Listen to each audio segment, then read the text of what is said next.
पुण्यातील नामांकित progressive education सोसायटीच्या modern college of arts science commerce या महाविद्यालयानं माझी शैक्षणिक कागदपत्रांची पडताळणी करून व्हेरिफिकेशनसाठी प्रमाणपत्र दिला नाही, त्यामुळे माझी ब्रिटनमधील नोकरी गेली असा आरोप प्रेम बिराडे या तरुणानं केलेला आहे। आणि याविषयी बोलण्यासाठी माझ्यासोबत प्रोग्रेसिव्ह एज्युकेशन सोसायटीचे सचिव श्यामकांत देशमुख सर आहेत।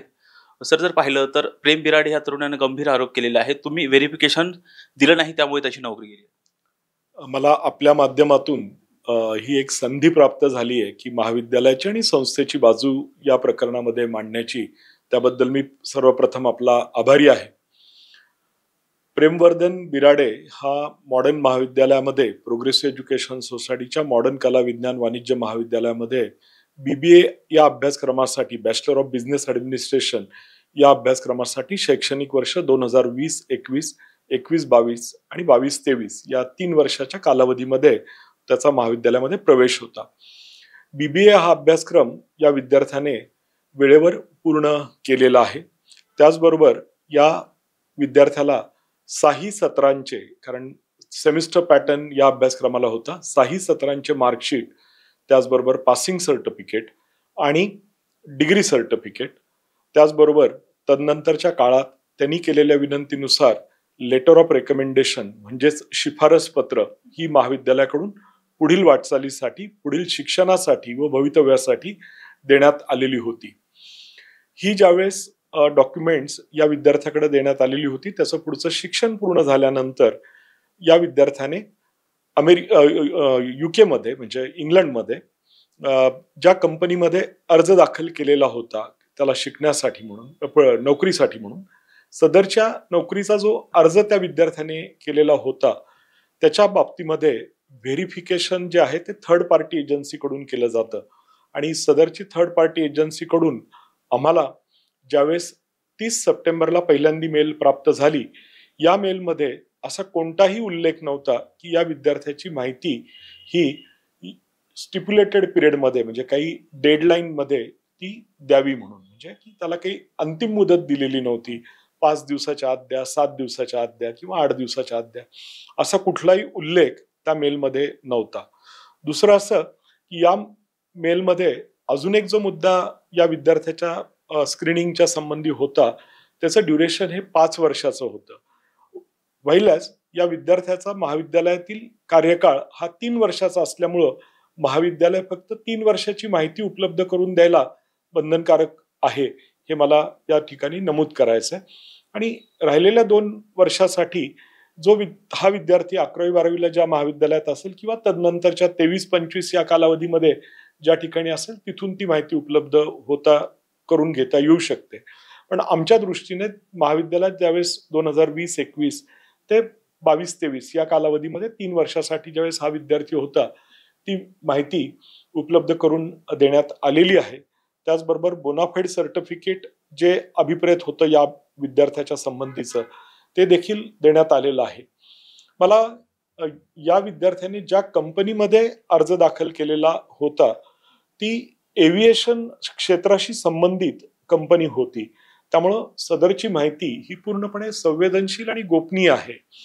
दुसरी गोष्ट म्हणजे याच्यामध्ये ही माहिती एव्हिएशन क्षेत्राशी संबंधित असल्यामुळं मेलमध्ये स्पष्ट उल्लेख होता की महाविद्यालयाने अकॅडमिक रेकॉर्ड तपासूनच ही माहिती द्यावी, जेणेकरून समजा जर यामध्ये दिशाभूल झाली किंवा चुकीची माहिती जर महाविद्यालय प्रशासनाकडून गेली तर aviation security act 1982 further amended aviation maritime act 1990 यातल्या तरतुदीप्रमाणे संबंधितांवर गुन्हा दाखल होऊ शकतो। अशा प्रकारचा क्लॉज हा मेलमध्ये पण आहे आणि प्रोफार्मामध्ये पण आहे। त्यामुळं साहजिकच थोडीशी माहितीचं स्वरूप जे होतं ती संवेदनशील माहिती होती। शिवाय यामध्ये महाविद्यालयाच्या दृष्टीने सुद्धा UK सारख्या देशातून विद्यार्थ्याची माहिती विचारली जातीये आणि या क्षेत्राशी संबंधित आहे, हे आमच्या दृष्टीने देखील हा एक नवीन भाग होता। त्यामुळे आम्ही तपासून ही माहिती व्यवस्थितपणे भरणं हे गरजेचं होतं। दुसरं असं की 2020-21, 21-22, 22-23 यामधला बहुतांश काल हा ऑनलाईन पद्धतीने अध्ययनाचा होता. कोरोना कोविड पॅन्डेमिकमुळं महाविद्यालयाचं कामकाज हे ऑनलाईन पद्धतीने केलं जायचं त्या पिरियडमध्ये. त्यामुळं साहजिकच हा डेटा संकलित करताना, हा सगळा ही माहिती मिळवताना थोडा कालावधी गेला. पण विद्यार्थ्याला जी विद्यार्थ्याच्या संबंधीची जी अभिप्रेत किंवा अपेक्षित माहिती होती, ती माहिती काल अपलोड झालेली आहे. आणि ज्यावेळेस या थर्ड पार्टी एजन्सीकडून काल आम्हाला 11:31 विद्यार्थ्याच्या संबंधीची माहिती उपलब्ध करून द्यावी अशी मेल आलेली आहे, तिथं अर्थ स्पष्ट होतो की साहजिकच या विद्यार्थ्याच्या बाबतीमध्ये नोकरीचं ऑप्शन हे ओपन आहे. म्हणूनच सर एक दुसरी एक महत्वाची गोष्ट म्हणजे जसं तुम्ही आता म्हणालात की तुम्हाला मेल आलेले होते, हा पहिला मेल तुम्हाला कधी आलेला? पहिला मेल आम्हाला 30 सप्टेंबरला आलेला होता आणि दुसरा मेल 9 ऑक्टोबरला आला होता. आणि मी त्यासाठीच तुम्हाला म्हणालो की ही माहिती अतिशय संवेदनशील, कॉन्फिडेन्शियल असल्यामुळं साहजिकच संकलित करताना थोडा कालावधी लागला. दुसरं म्हणजे महाविद्यालयामध्ये सध्या पहिल्या सत्राचं शैक्षणिक कामकाज, परीक्षेचं कामकाज हे चालू आहे. दिवाळीपूर्वी काही परीक्षा घेतल्या जातात पदवी आणि पदव्युत्तर अभ्यासक्रमाच्या. परीक्षा घेतल्या जातात, हा शैक्षणिक भाग आहे, म्हणजे महाविद्यालयाचा तो भाग आहे. पण हा जो मेल आलेला होता तो पहिला मेल कधी आलेला होता, त्या संदर्भामध्ये तुम्ही रिप्लाय कधी दिला, आणि त्यानंतर दुसरा जो मेल आला तो कशा संदर्भात होता, तिसरा मेल जो आलेला आहे तो कशा संदर्भामध्ये होता? पहिला मेल हा आम्हाला 30 सप्टेंबरला आला. त्याच्यावर आम्ही कार्यवाही सुरू केली संस्था म्हणून.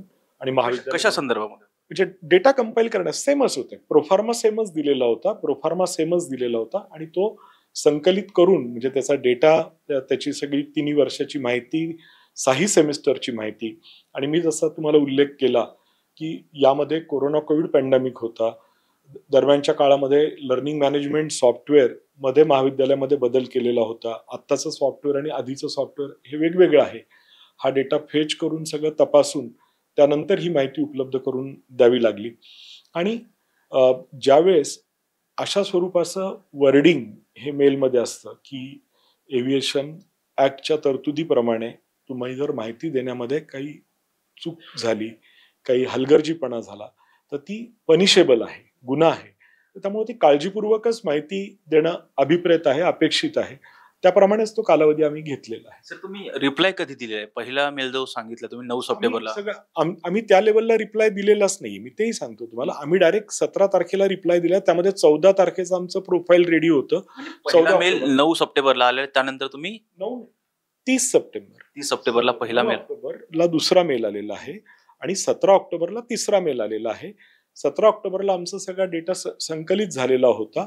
त्यामुळं प्रोफाईल म्हणजे विद्यार्थ्याचं बोनाफाईड सर्टिफिकेट, त्यामध्ये ड्युरेशनचा उल्लेख, ती डिग्री सक्सेसफुली कंप्लीट केल्याचा उल्लेख, CGPA ह्या सगळ्या गोष्टींचा उल्लेख आणि त्यांनी दिलेल्या प्रोफार्मामधली सगळी माहिती आणि कॉलेज रेकॉर्ड तपासून हे अपलोड केलेलं आहे. आणि त्या विद्यार्थ्याच्या दृष्टीने कोणती अडचण त्या बाबतीत राहिलेली नाहीये. आणि ज्यावेळेस थर्ड पार्टी एजन्सी आम्हाला काल मेल पाठवते की तुम्ही ही माहिती पाठवा, त्यामुळे तो नोकरीचा पर्याय हा विद्यार्थ्याला उपलब्ध आजही आहे. आणि आम्हाला आनंदाची बाब आहे की आमचा एखादा विद्यार्थी UK सारख्या ठिकाणी एका नामांकित कंपनीमध्ये रुजू होतोय. महाविद्यालय प्रशासन म्हणून, महाविद्यालय म्हणून, संस्था म्हणून आम्हाला ही आनंदाचीच गोष्ट आहे. त्यामुळे महाविद्यालयाचं कायम या बाबतीत सहकार्य राहणार आहे आणि राहिलेलं आहे. सर या विद्यार्थ्यांनी आरोप केलेला आहे की त्याला व्हेरिफिकेशनसाठी म्हणजे ज्यावेळी ह्या प्रोसेसमधून जात होता तेव्हा येथील प्राध्यापकांनी जे आहे त्याला जात विचारलेली होती. असं अजिबात झालेलं नाही. प्रोग्रेसिव्ह एज्युकेशन सोसायटी संस्था ही अतिशय जुनी संस्था आहे.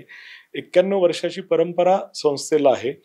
महाविद्यालयाची स्थापना ही 1970ची आहे. महाविद्यालयाला 55 वर्षाची परंपरा आहे. संस्थेमध्ये सुमारे 53,000 विद्यार्थी शिक्षण घेतात. सर्व घटकातील विद्यार्थी हे शिक्षण घेतात, या प्रक्रियेमध्ये सहभागी होतात. त्याचबरोबर तळागाळातील गोरगरीब पालकांची विद्यार्थी इथं शिक्षण घेतात आणि शिक्षणाची सर्व दालनं संस्थेमध्ये उपलब्ध आहेत. त्याचबरोबर संस्थेमध्ये 4,500 शिक्षक शिक्षकेतर कर्मचारी आहेत. अशा प्रकारची कोणतीही तक्रार आमच्यापर्यंत आलेली नव्हती आतापर्यंत. आणि या बाबतीत सुद्धा मी जी प्रथमदर्शनी माहिती घेतलेली आहे, असा कोणताही उल्लेख कोणताही प्राध्यापक किंवा शिक्षक शिक्षकेतर कर्मचाऱ्यांकडून विद्यार्थ्याच्या बाबतीत झालेला नाही, आजही झाला नाही, भविष्यातही होणार नाही आणि कदापि होणार नाही, याची ग्वाही मी आपल्या माध्यमातून देतो. तर दुसरी एक गोष्ट म्हणजे आता हा एक विषय घडलेला आहे. जर एखाद्या म्हणजे विद्यार्थ्याचं व्हेरिफिकेशन होत असेल, एखाद्या जागी कंपनीमध्ये त्याला जॉब मिळत असेल, तर अशा व्हेरिफिकेशनसाठी संस्थेकडून किंवा तुमच्या कॉलेजकडून एक ड्युरेशन काय असतं?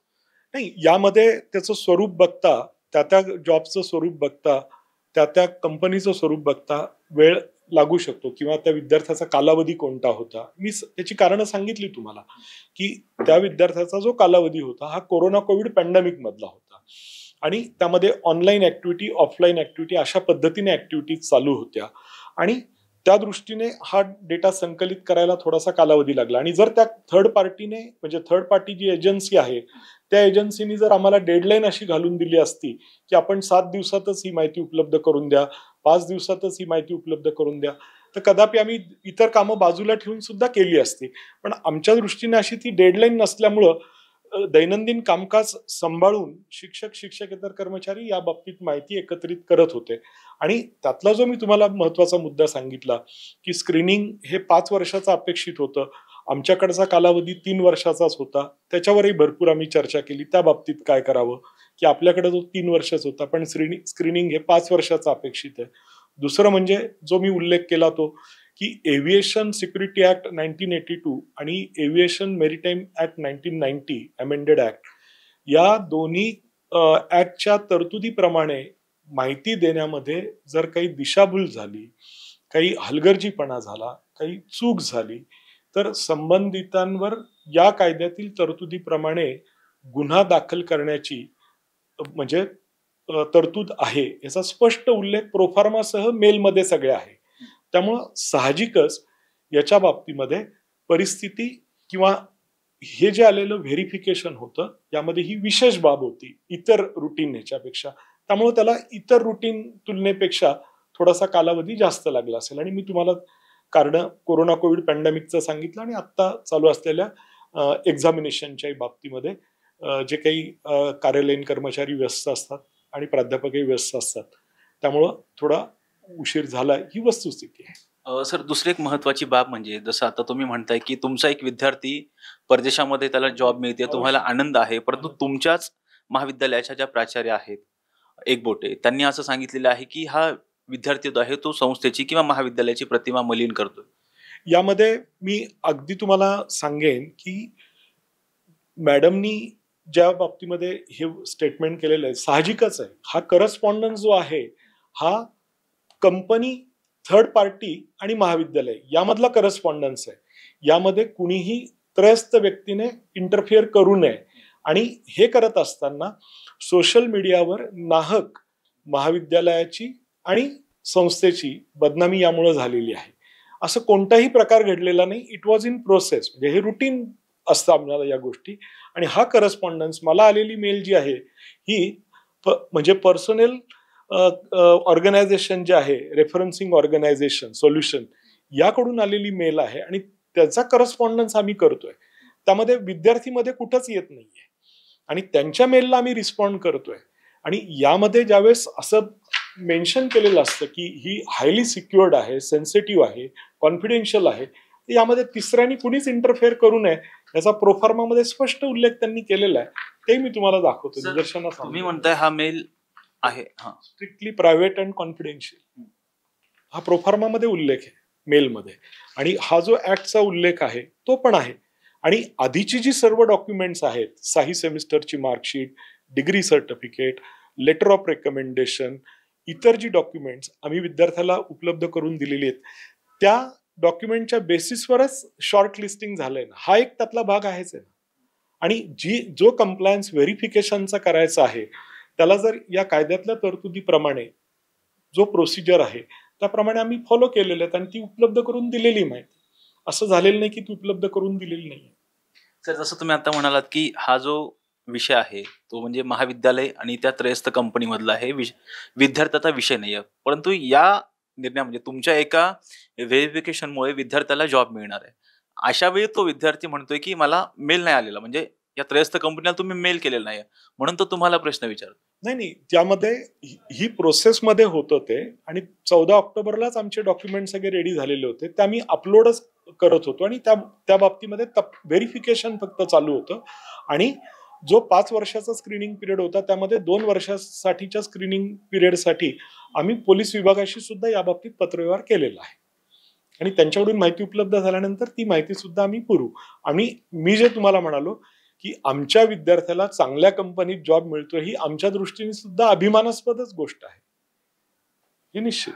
सर, आता पुढची भूमिका तुमची काय असणार आहे? म्हणजे एका बाजूला हा विद्यार्थी तुमच्या संस्थेवरती आरोप करतो, कशा पद्धतीने व्हेरिफिकेशन प्रोसेसमध्ये त्याला कशा पद्धतीने पुढे जावं लागलं, त्याला किती त्रास झाला असं तो वारंवार सोशल मीडियाच्या माध्यमातून सांगतोय. साहजिकच अशा बाबतीमध्ये संस्था म्हणून आमची भूमिका अशी राहील की असा भविष्यामध्ये असा कोणताही प्रकार होऊ नये की थोडा कालावधी जो गेलाय तो, पण या बाबतीमध्ये जो कालावधी गेला त्याचं मी तुम्हाला खुलासा केलेला आहे की काय कोणत्या कारणास्तव हा उशीर झालेला आहे जो काही झालाय तो.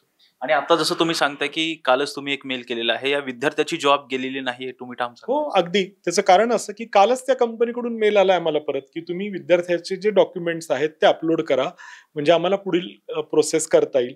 तर त्या दृष्टीने आम्हाला 11:31 17 तारखेला मेल आलाय. आम्ही त्यांना रिप्लाय दिलेला आहे आणि बोनाफाईड सर्टिफिकेट, सगळं कालावधी, डिग्री सक्सेसफुली कंप्लीट केली या विद्यार्थ्यांनी, ह्या सगळ्या गोष्टी मेन्शन करून त्याचबरोबर जो प्रोफार्मा दिलेला होता, प्रोफार्मा मधले त्यांचे जे काही पॅरामीटर्स होते या संबंधीची इत्थंभूत माहिती ही आम्ही दिलेली आहे. हे होते प्रोग्रेसिव्ह एज्युकेशन सोसायटीचे सचिव श्यामकांत देशमुख सर. त्यांनी सांगितलेलं आहे की आम्ही या संदर्भामध्ये त्रयस्थ कंपनीला मेल पाठवलेला आहे, अर्थात जो विद्यार्थी आहे प्रेम बोराडे याची जॉब गेलेली नाहीये असं त्यांनी सांगितलेलं आहे. व्हिडिओ जर्नलिस्ट निलेश रोहारसह राजरत्न जोंधे, टॉप न्यूज मराठी, पुणे. तुमची car, electric panel, data server आगीपासून सुरक्षित आहे का? नाही? मग आजच बसवा F protect temperature activated fire suppression device. यामध्ये आहे eco friendly non toxic pressurised liquid जे आग लागल्यास क्षणार्धात ऍक्टिव्हेट होऊन आगीवरती मिळवते नियंत्रण. बसवण्यास अतिशय सोपे आणि सुटसुटीत टेकालिपचे एक दर्जेदार उत्पादन एफ प्रोटेक्ट.